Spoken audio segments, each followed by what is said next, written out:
Alright guys, Christmas is here, the most magical time of the year. Snow, lights, hot chocolate, all that cozy energy, but some games somehow manage to destroy that magic completely. Today, we're gonna count down the top 10 worst Christmas games ever made. Games so bad they feel like getting a pair of socks from the dollar store wrapped in disappointment. Some of these are so broken, some are lazy, some are straight up disasters. And yes, every single one of these actually released. Let's get into it.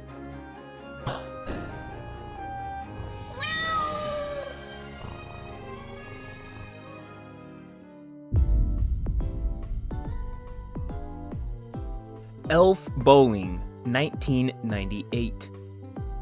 This one became weirdly viral back in the early 2000s because most people were emailing it around like a chain letter, but as a Christmas game, it's terrible.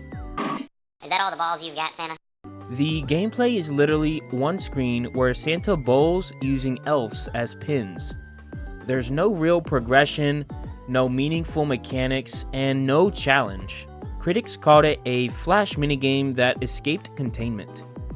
The worst part, it eventually got ported to the Nintendo DS and Game Boy Advance in 2005, and those versions were even worse.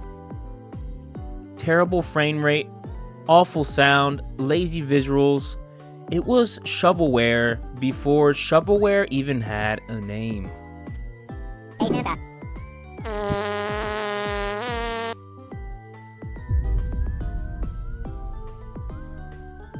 Home Alone, SNES Genesis.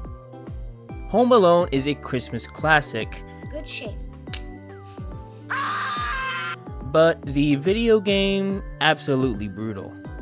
The SNES and Genesis games suffer from floaty, delayed controls, repeated enemy AI that barely functions, confusing objectives, bad hit detection, and extremely boring level design.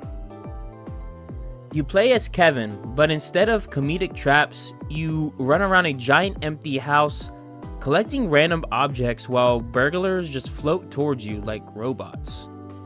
The game barely captures the spirit of the movie.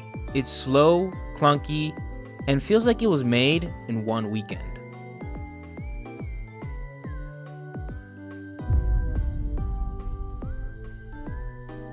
The Grinch, PS1 2000. This game should have been amazing. The Grinch is one of the most iconic Christmas characters ever. But the PS1 game, it's jank city. The movement feels like it's walking on ice constantly. The camera actively fights you, and most missions involve running around huge empty spaces, looking for tiny collectibles that don't stand out at all. Critics noted how repetitive it was, and players hated the stiff animations and sluggish controls. The Grinch talks constantly, repeating the same voice line every 10 seconds until you want to mute or break your TV. Yo ho ho, Captain Nemo. Once again, I'm here to say hello.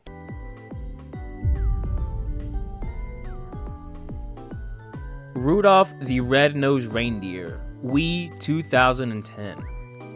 Wii shovelware was at its peak around 2008 and 2012, and this one was one of the worst examples. It's basically a set of extremely low effort minigames. Shake the Wii remote to decorate cookies, shake the Wii remote to feed reindeer, shake the Wii remote to help Santa, somehow. Every minigame lasts 30 seconds and plays exactly the same. There's no story, no voice acting, no real gameplay depth at all, just a cash grab holiday release. Viewers called it one of the most pointless Wii games ever manufactured.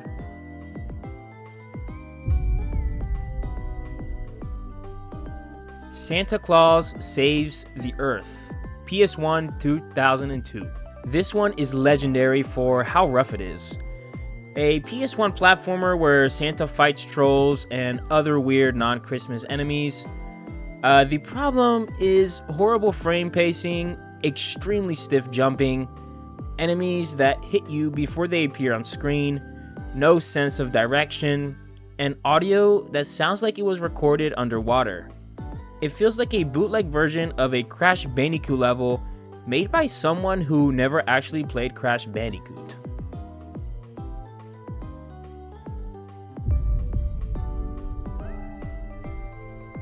Holiday Lemmings, PC 1991.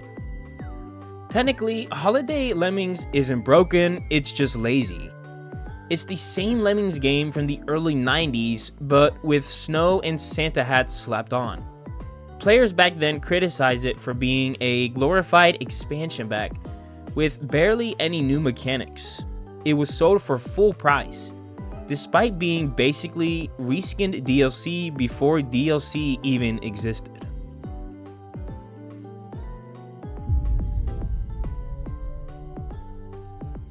Muppet Adventure Chaos at the Carnival Christmas Levels.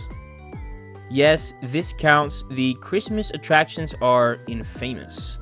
The Christmas minigames in this one are legendary for being almost unplayable.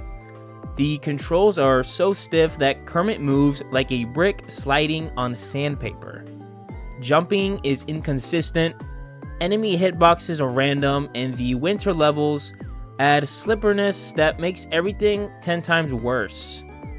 Even AVGN reviewed this game and roasted it into ashes.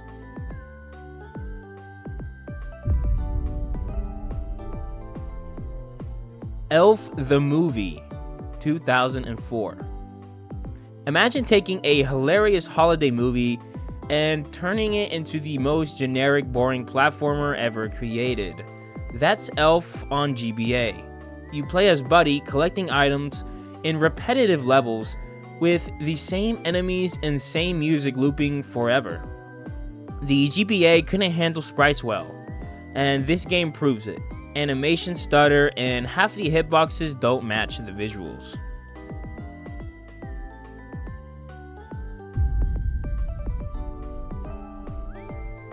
Days Before Christmas, Sega Genesis 1994. Now, this one is so oddly designed that it has a cult following, but make no mistake, it's bad.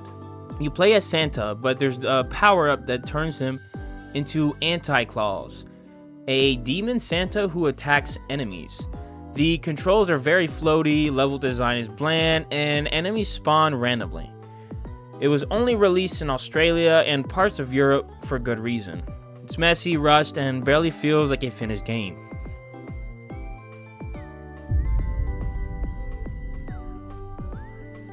Home Alone 2, Lost in New York, NES 1992. This is the crown jewel of terrible Christmas games. Infamously reviewed by Angry Video Game Nerd and countless critics, this game is an absolute disaster. Enemies kill you instantly.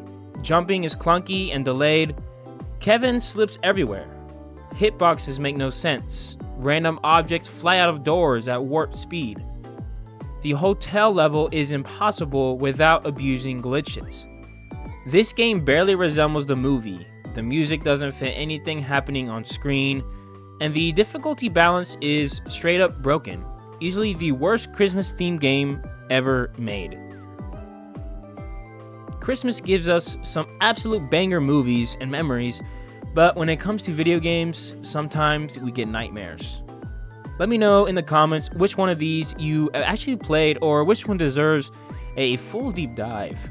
Have a great Christmas and see you next year.